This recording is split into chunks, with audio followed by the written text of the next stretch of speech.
Good morning, ladies and gentlemen, and welcome to the Scott Stedman podcast.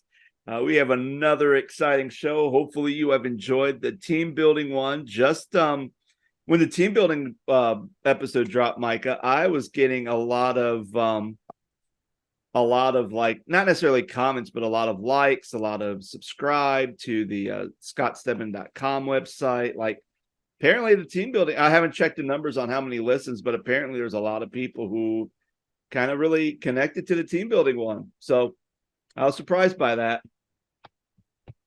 So communications and team building, those are Yeah. have been our two hot topics over the last couple of years. Yeah. Just how do I build healthier teams? How do I communicate things to everybody? Like that's kind of a big thing. So yeah. So there's been and then of course I just got back from Charlotte, North Carolina, and also Daytona Beach, Florida, for a missions trip and a youth convention.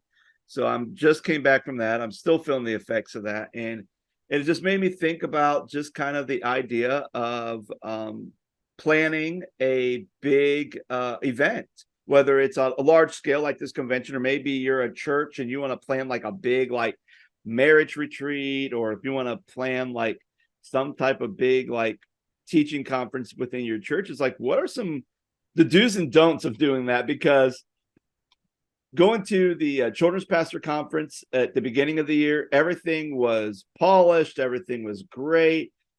And then I go to this youth conference, and even though it was a big deal, they do it every 4 years, so they really go all out with everything that they do.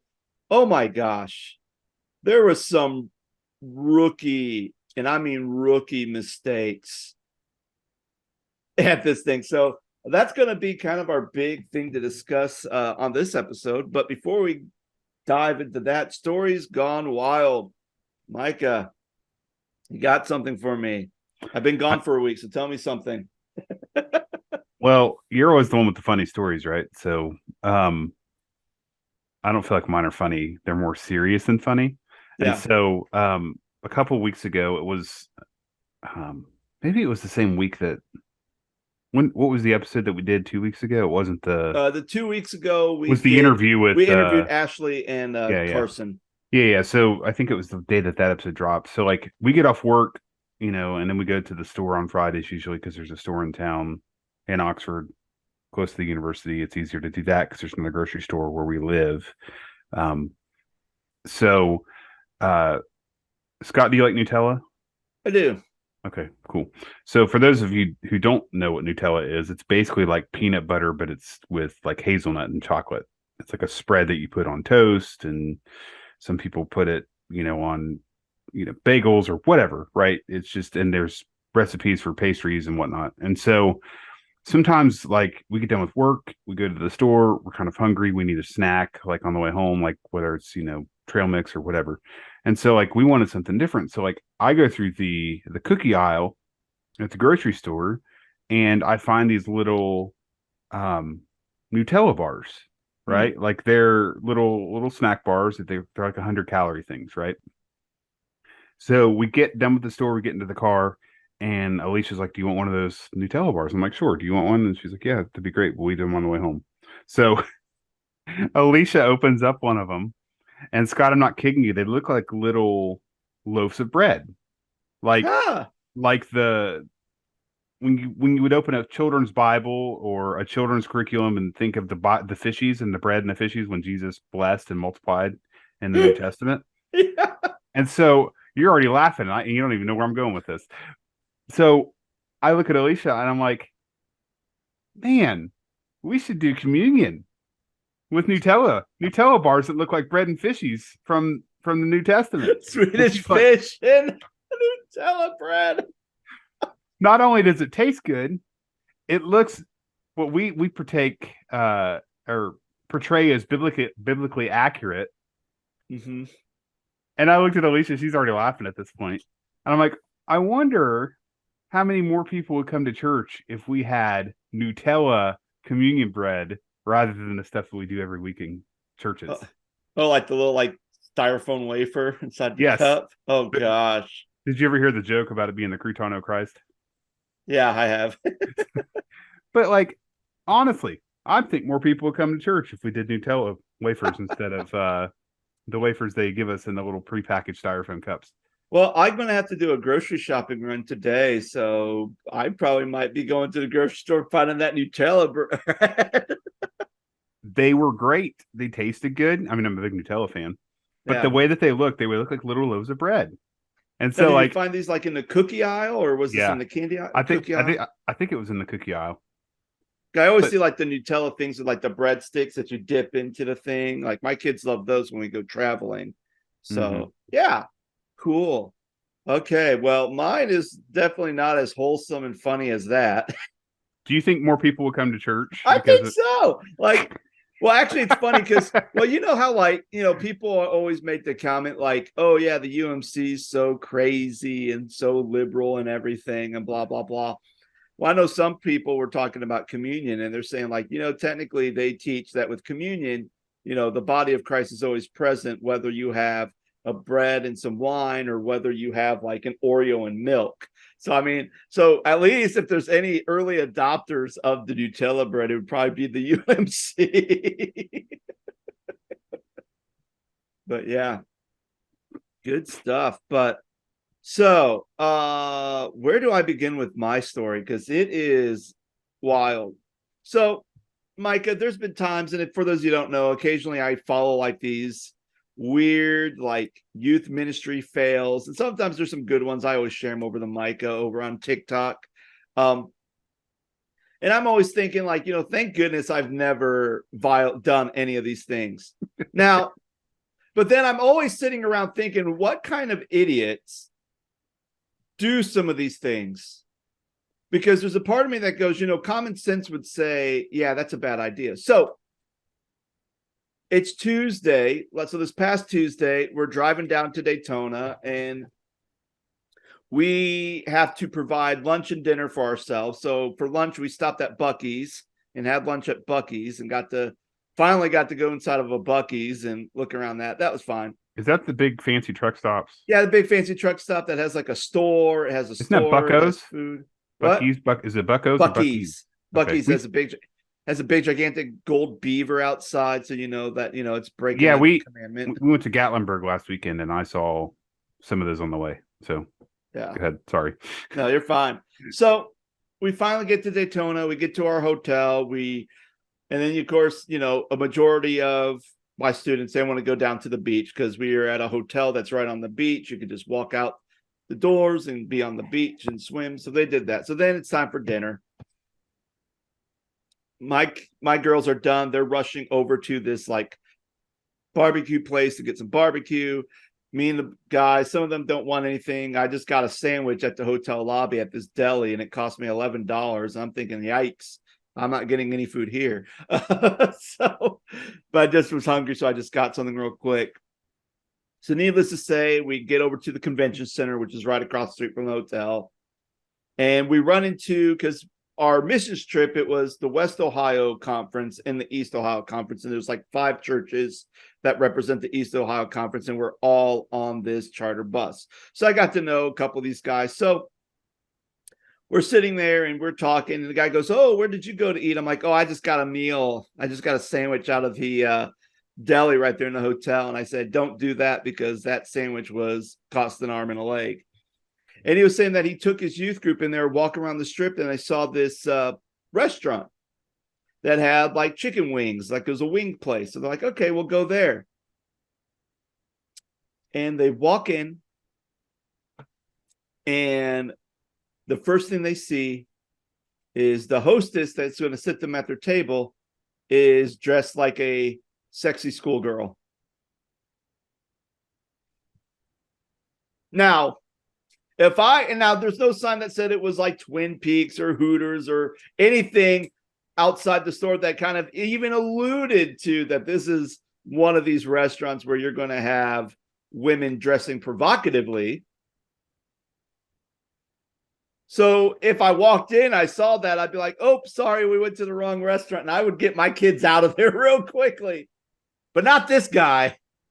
They get a table and they sit there and they eat their food. And I'm thinking, sitting, and then of course he shows me a picture. He's like, "Oh yeah," and he's like showing me a picture on his phone of his sandwich. But then he shows me a picture of a promotional thing that like, "Oh yeah, Tuesdays is schoolgirl night." And he showed me these pictures of these women that were serving him, serving his youth group, and these things. I'm thinking, time out, time out, time out. Like, wait a minute. And I'm just like, why? Why would you do that? And I don't think he had any girls on the trip, so they're all guys. So that even made it worse. Like, dude, why were you doing that? So I'm just like, all right, man. Well, I got to go get my group in for worship, so I'll talk to you later. I just left the conversation. But I don't get that. Like, I seriously, I mean, I can understand someone walking in somewhere and, oh, we walked into somewhere accidentally and then we left. Like, I can get that because if there's no, it's not like you intentionally said, oh, Hooters, that'd be a great place to go take a youth group to for a meal. But the moment you see something, you think, I don't think this is very Christ-like or appropriate for a youth group. Maybe I should leave. Then leave. Don't just stand there and say, well, we're here and we're hungry. Let's just go sit down and eat. Like, there's a whole bunch of shops and restaurants on this strip. Like, you could go get anything you wanted. Why did you have to go to that one? So I don't know. Like, so that's my story's gone wild, Micah. Any thoughts on that? My immediate thought is only you. Only me, right? Only I get into these weird predicaments. Yeah, you should have stayed at Bucky's. I know. Should have just but even Bucky's, even my lunch at Bucky's was expensive too. Everything's Like, expensive these days. Like we went to Gatlinburg last weekend. My wife's mom's family celebrated her grandmother on her mom's side's 80th birthday. That was a mouthful. And her whole family came. They rented a couple of cabins. We went down and came back the next day because I had class and we had some appointments we had to get to that next day.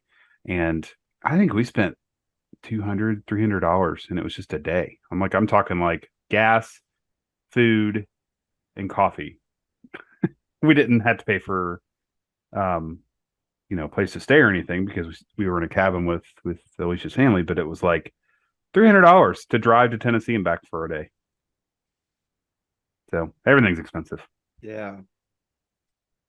Oh goodness. Well, all right. So yeah, it's crazy how expensive things are now. Like, I mean, that's kind of one of the reasons why I got a membership to Costco, because just eggs alone, me getting 2 dozen eggs for $4 or $5 is cheaper than me going to like a Kroger or Giant Eagle and just buying a dozen eggs for like $6-7. Like, I'm almost getting like more than what I pay for when I get eggs. So that enough like kind of pays for my membership.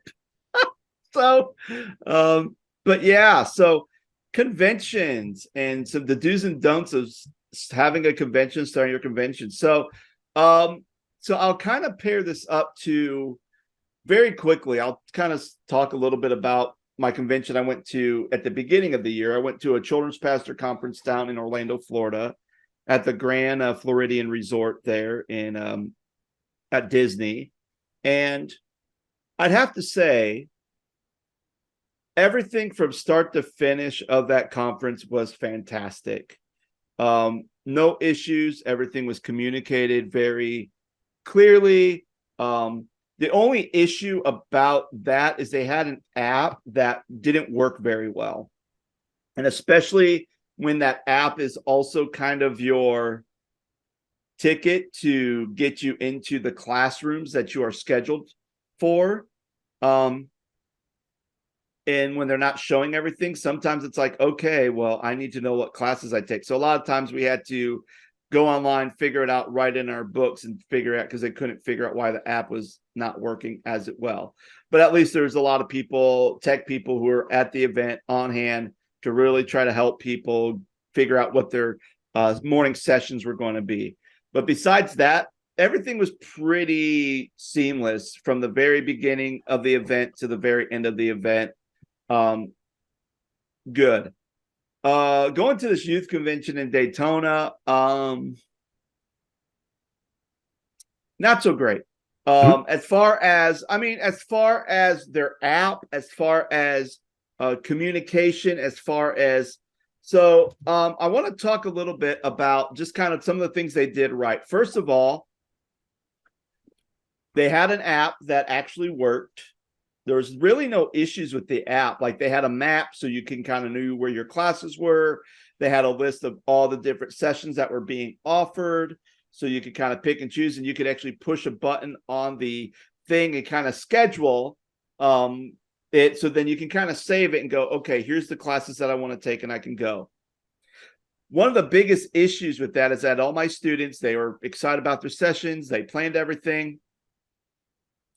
And then we get to registration, and all of a sudden, we're picked. They had 2 different lanyard colors, and that represented what time your lunch was, because they had like a 4-hour block of morning sessions, and one of those hours was your lunch. So since we were teal, which was the one, I think that was the 12:30 to 1:30. A lot of the students who had classes that they really wanted to take at that time slot could no longer take them because that was their meal time. And we didn't find out about it till we got there. It wasn't something that was given to us prior when we first pre-registered or after registration closed. It said, hey, Bexley Group, here is your lunch hour. And then I can communicate that to my students saying, hey, you have to register session 1, session 2, and session 4 because session 3 is lunch. And just do it that way. Nothing until we arrived there. So that bothered some of my students. Communication from the stage was awkward and uncomfortable and even horrendous because it was so long. It's like, hey, you could look at the bulletin and figure out what's going on, or you could stand here and listen to someone rattle off 11 announcements. And then that first night, we had announcements, a lot of announcements. Worship band, speaker, and then we had a guy show up, do like 5 more announcements before Rend Collective took the stage. Then Rend Collective takes the stage, they do a concert, it's great.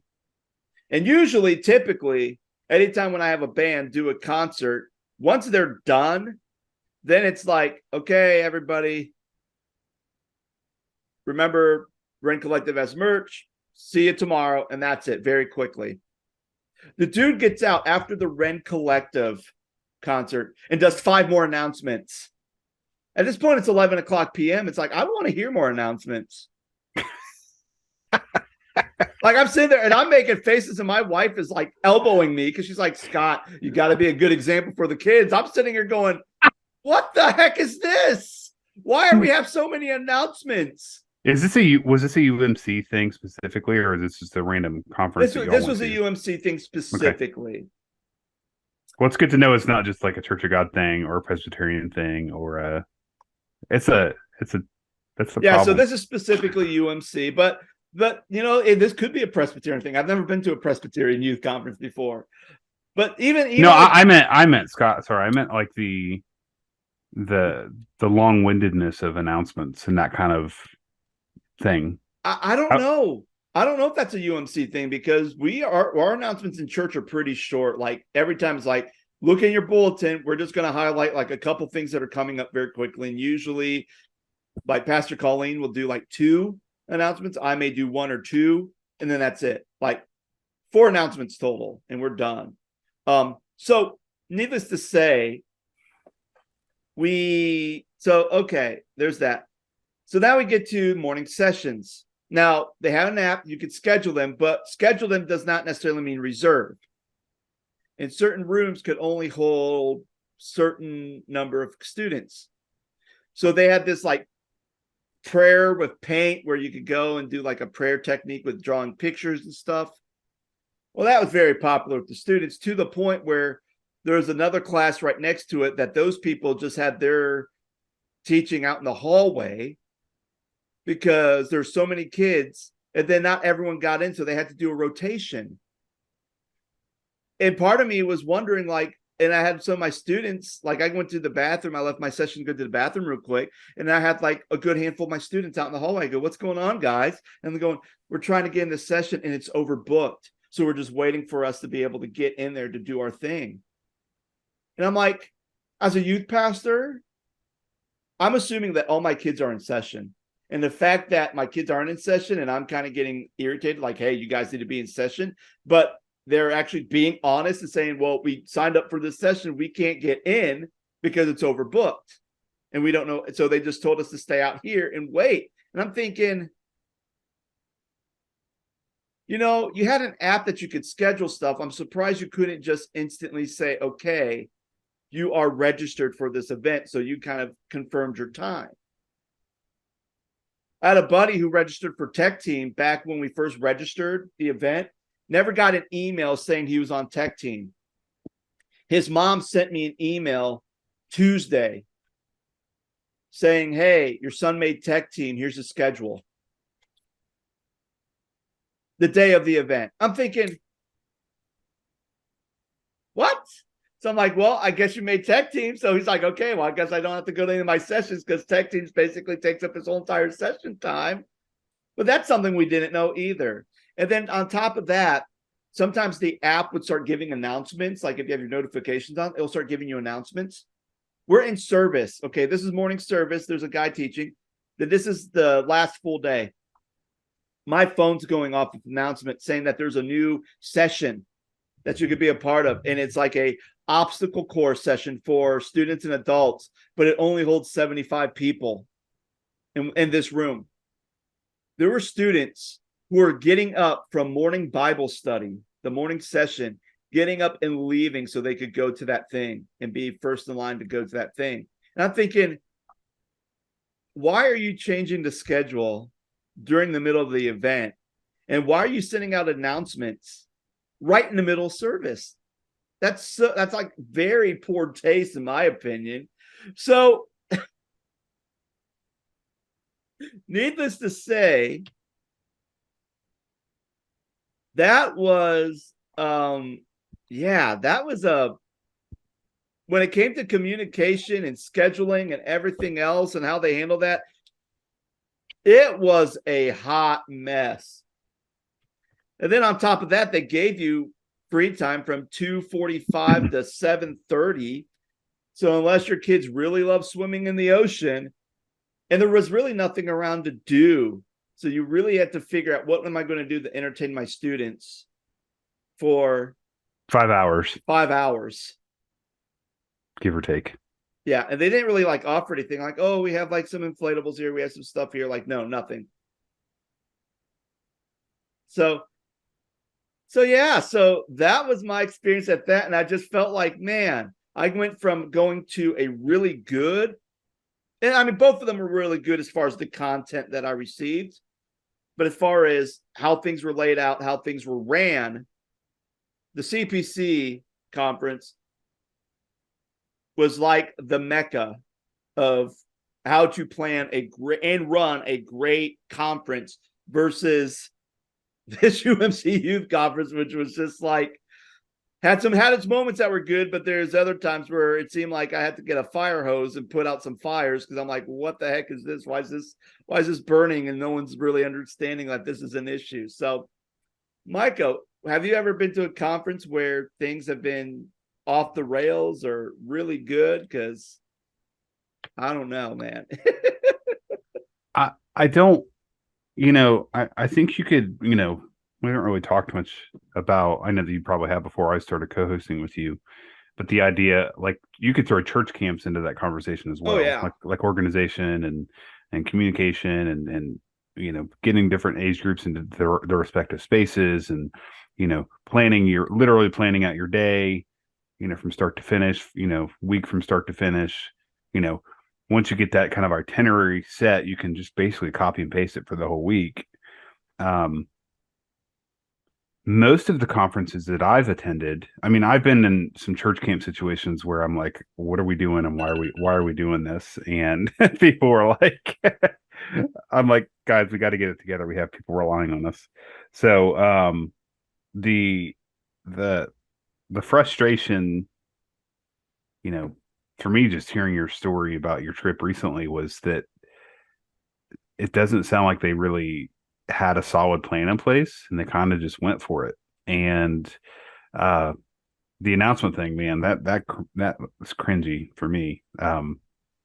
Because nobody wants to do that, right? Like it's just people are there for a reason, and it's not to hear somebody talk about announcements, especially when. And my mother-in-law and I were actually talking about this the other day. She's an office manager at a church, and she's like, "People, read your bulletins. People, look at social media. People, listen to the video announcements. People, like." There's all these, we call them points of contact, right? So like when you walk into a venue or church, higher ed, whatever it is, camp, um, you see people and you talk to people. And I think the rule is like 3. Like it's like a rule of 3. So you hear something 3 times, you see it 3 times. So like, let's just say if you walk into a church on a Sunday morning, you get a bulletin, you see something announcement wise, it's in the bulletin, you see it on the screens, and then somebody says it in church, whether it's a video announcements, package or somebody getting up and just saying it. That's 3 different points of contact of which you're hearing things. Also, like the whole long-windedness, man, that's probably a whole separate conversation, but like most people are not going to remember those things, especially like if in my experience of going to, I don't know, let's use IYC for example. I'm just there to worship, and it's quite the experience because you got 4,000 other students there with you, and they want to worship and they want to hear teaching and they want to, like, this is all we've fundraised for over the last 2 years, and like we've traveled from all over the country to meet with other believers and hear the gospel and worship. The last thing I want to hear is 20 announcements 5 minutes before that worship starts. And for some, Scott, that kind of worship and that kind of experience, they don't get that because they're in super small rural churches that they don't get to have an experience. I use the word experience a lot, but the experience of being a part of worship like that. Some churches don't have drums. Some churches don't have loud music. Some churches don't have that kind of level of worship. So like when you get up there and you spout off 15 announcements, it's taken me out of the zone already. Yeah. And then for them to come back after the fact and it being so late at night, I'm like, I would have left, but Alicia probably would have done the same thing that Laura did to you and elbow me and tell me that I had to keep a straight face. But it's hard, right? But even that, like, so for an example, like the initial schedule that they put when you're first registering for an event and like doing early registration, they have like a kind of a very like rough schedule. So on the last day, it was basically wake up, there's beach communion, pack up your stuff, check out your hotel by 11. That was what the schedule said. It had never updated by the time we left. Like that was still the schedule for Friday that they had up there. You look into their little like book, they said that they had like a worship service they had a little bit of a worship service on that last day. Okay. All right.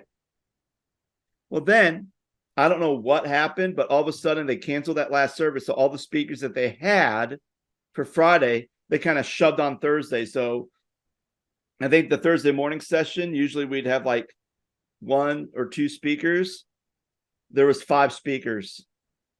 And then the last session, there was at least 3 speakers at that evening session on the last day because they weren't doing a morning session. And I'm thinking, and some people are like, oh, that's a shame that we don't have it. It's like, yeah, but at the same time, that's kind of what they communicated in the first place. So I didn't even know they were doing another session until someone said something that they were canceling Friday's morning session. I'm like, oh, there was a morning session Friday? Because it's like half the time, like people would talk, just have conversations, and they're like, oh, I didn't realize that this was a thing. I didn't realize it. It's like, because it didn't get communicated very well. So I think when it comes to if we were like, Micah, if you and I were going to plan like, I don't know, Scott Stedman Podcast Con, and we were going to have a big event, which That would be the wildest event in the world. We would have to offer Nutella bars. We would have to make it very cheap because I don't think anyone would come if we charged like a normal convention price. Free of charge. Yeah, free of charge. Nutella bars.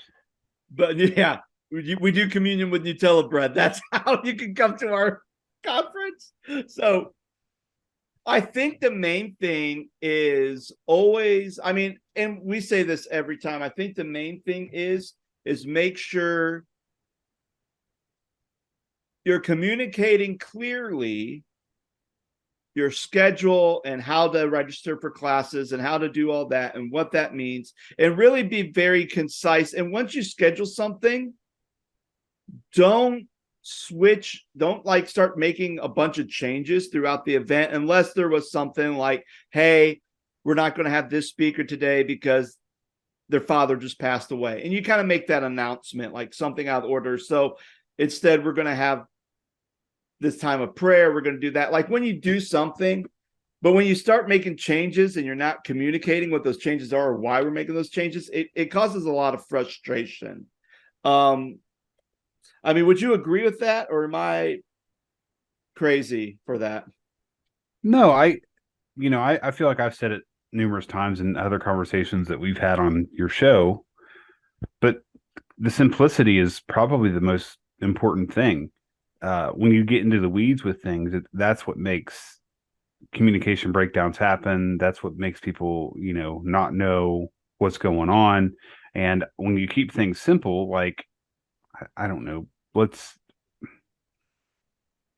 use like a camp template, for example, like a day in the life of camp. Let's just say Camp Lebanon, because that's close to where I'm at, right? Breakfast in the morning breakout sessions. Usually we have one or two. Lunch, group activities, like be a big game, because like we used to bust people out into teams. Like, so like you'd be the dragons and the I don't know, the mighty mice and the I'm making this up, but like, those four teams would be in competition throughout the week, and it was groups of guys and gals, and they would they would have a dodgeball tournament, or they would have capture the flag, or they would do softball, whatever, right? And then you would have, that would be from 1 to 3, and then 3 to 5 you had free time, naps, do whatever you want all over the campgrounds, just make sure you're responsible. Dinner at 5, and then some more free time from 6 to like 8, and then service starts at 8, and you did a service every night. And then there was more games and stuff like after worship until like 11, and then lights out like at 11, 12 o'clock. And that was pretty much the template every single day. Now, if I completely went off rails and like, we're gonna have breakfast today, and then just do whatever you want, and then we'll get back together at lunch, and then do whatever you want, there has to be structure, right? And so I think you could do the same for conferences. Like, you have to have some sort of schedule for folks to follow. Now, the smaller the conference, the less speakers you're going to have and the less opportunities you're going to have. So like, you can either make it, again, more simple, or, you have to be transparent and tell people, hey, there's not going to be a lot of things. Like, I think that's, a good way to look at it. What do you think? Keeping things simple? I think simple, and I think you also said the word transparent, like just kind of being clear with everything. I think the other thing is, they have these rules for the convention, and literally, I don't think anybody followed those rules. I mean, to be honest, well, because like one of my students, like, was having conversations with a teen guy, and they hit it off. So I call it her convention boyfriend. But I've never seen this guy's. I mean, one time he came, he had lunch with us, and I'd never seen this guy's youth leader or his youth group. I have no clue. He was coming into the event, so he could have been just a random person swimming on the beach and not even affiliated with his convention. Like, he just showed up. He just showed up. I mean, but he was a cool guy, like really cool, very down to earth. So it wasn't like I was like worried, like, oh, this guy's like a weird, like stalker guy. Like, no, pretty classy guy. But at the same time, like, I'm thinking, where's your adult and how come no one's worried about you? So I think those are things too, like, where's your adult? where's your, or maybe they're thinking, or, you know, they're probably thinking, well, this guy's really cool. He's always responsible. So if he's hanging out with people, at least we know he's not like, you know, going out and buying drugs from someone on the street corner in Daytona or doing something illegal. So, or going over and eating food at a wing shop with scantily clad women as waitresses. I think the other thing is when you're doing announcements, especially if you have an app, make sure you're not shooting off announcements right in the middle Yeah, I forgot about that of part. worship Yes. time, like, because it's very It takes away from the disrespectful. moment. I even think there needed, and this is me, and maybe I'm getting old, I think there needed to be some announcements as far as proper forms of worship. So during the Ren Collective, they're playing like one of their slow songs, and all of a sudden, there's this little tiny kid who probably might have been like a fifth grader going into sixth grade, so that's why he was there. And he's crowd surfing, and literally the lead singer of Red Collective's like, "Well, that's the first time I've ever had someone crowd surf during one of my slowest songs of the set." So I'm like, okay. But then during the worship team, when the worship team was going, there's two people crowd surfing. I'm thinking, you know, I don't mind everyone going up to the front of the stage and jumping up and down and having a good time, because that's what I'm used to. Like when I played at conventions or did things at Marengo. But when it got to the crowd surfing, that's when I'm like, hey, like, you know, it's about Jesus, not about you. We got to raise him up, not raise your friend up. So, We need to change the name of this podcast. I thought about this. okay. To the 40-year-old youth pastor. The 40, like because the 40-year-old virgin, it's the 40-year-old no, youth pastor. no, because you said that like maybe I'm getting old and grumpy, but I'm too old for this. It's like Danny Glover from Lethal Weapon. I'm too old for this. I'm not doing it anymore.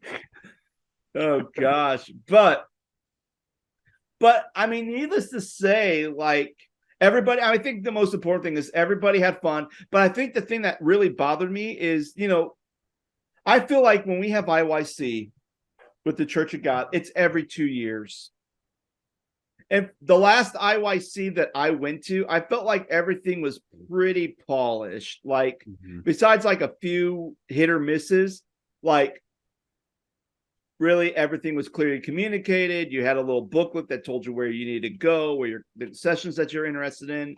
You know, they had rooms that were very big. Like for the most part, I can't remember like any time where I was like, you know, that was weird or this was done poorly. But they do it every 2 years, okay? Where the UMC youth conference, they do it every 4 years. And I would thinking, and you know, you would assume that if you have 4 years to plan an event,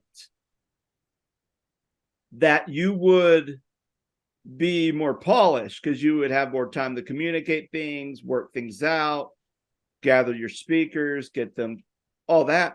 And I think it's the opposite, because the CPC conference, they do theirs every year and it's like all done. And I don't know if it's because in 4 years, because of the whole appointment system that the UMC has, that you have people who are just coming off. So when you have people who are now coming back on, or new people who are coming back on, it's almost like they have to reinvent the wheel, because you don't really have like a you don't have the good, same consistent group. people there who were on the last one. And I don't know how that infrastructure works. So I'm just guessing at this point.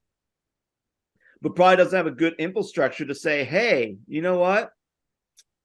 Maybe we need to have at least maybe 2 or 3 people who are kind of, or if we're doing an appointment thing, or if we have terms or however, we need to make sure that there's someone here as a mentor who could be on this team to kind of help pass the baton to make sure things go off. And I hope at some point they send out an email saying, hey, we want your feedback on how you thought this event went, because then I will I wouldn't say I'll light them up, but I'll light them up in a way to say, hey, here were some of the things I felt that you guys lacked. I felt like communication was careful, off. Scott. You may end up with another gig. Shoot. Well, they can't. The UMC can't do anything to me. I'm not a UMC minister. No. What I mean, I don't mean like you leave your current position. I mean, like, get roped into helping with that kind of a conference. Oh my gosh. Oh, you know what though? I would gladly take it. But I think they would say like, oh yeah, we want you. I'm like, well, I'm not a UMC minister. And they're like, oh, well, never mind. They're like, you're out. Well, I tell you what, I baptized people out in the ocean. And I gave them a choice if they wanted to be sprinkled or if they want to be immersed. And out of the 10 people I baptized, only 2 of them wanted to be sprinkled. Everyone else wanted to be immersed. Because they're like, oh, I'll try this. And I tell you what, when I did the immersion thing, it was almost like, I don't know, for something changed in them.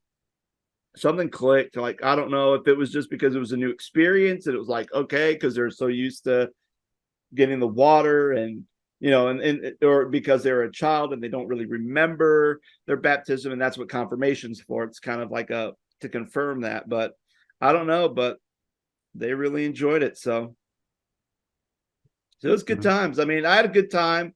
Everyone else seemed to have a good time. I'm still exhausted from it. I'm trying to think if there's anything else we would add to this thing. I think the big thing is always make sure you have a backup plan. Like if you don't have the capability to register for classes, and because CPC, when you register for class, they even have scanners and they'll scan your ticket and they'll know you're supposed to be in that class. And if you're not in that class, they'll tell you can't be in here because you don't have it. They'll also have they even have like a list of names of people who register to, in case if their scanner doesn't work, they have a backup, which I think that's key. Always make sure you have a backup to your backup in case something goes wrong. So then that way you can make sure that things move smoothly, because I felt like even the hiccups at CPC, even though if there was a hiccup, everything still went smoothly. Never really had any issues. So, I mean, so those of you who are listening who are part of the CPC conference and planned that or gone to that, you know what I'm talking about. And you can basically take that with hey, awesome. I mean, even then they have speakers for sessions. They started asking for those like 3 months after the last one left. Hey, here's our theme. We need speakers. If you have something that you would like to speak about, here's kind of what you can do. And do it that way. So I'm like, okay. So needless to say, that's pretty much it for me. But I mean, I think if you're doing a conference, really communication and you had a good time though, right? I had a good time. Yeah. I had a good time. Occasionally I made faces and my brain started to hurt on like, how's this happening at a very big event like this? But not as much as the guy taking his kids to a restaurant with scantily clad women. Like that still hurts my head. I still can't wrap my mind around that, like why that was allowed and why that was okay at a church event. But that was East Ohio Conference, so maybe they're a different breed. They're okay with doing stuff like that. I don't know. Oh goodness. You need to go back to sleep. I do. All right, friends. Well, that's going to be it for us today. Hopefully you guys have been enjoying the last couple episodes of the podcast. So we would love to hear your feedback. You can give us a 5-star review on Apple and leave a comment. That's going to help other people find the show. If you want to, any episodes that you comment on may be used as a mail call later on. And after that, we'll be back on with another episode. Hope you have a great day. Take care.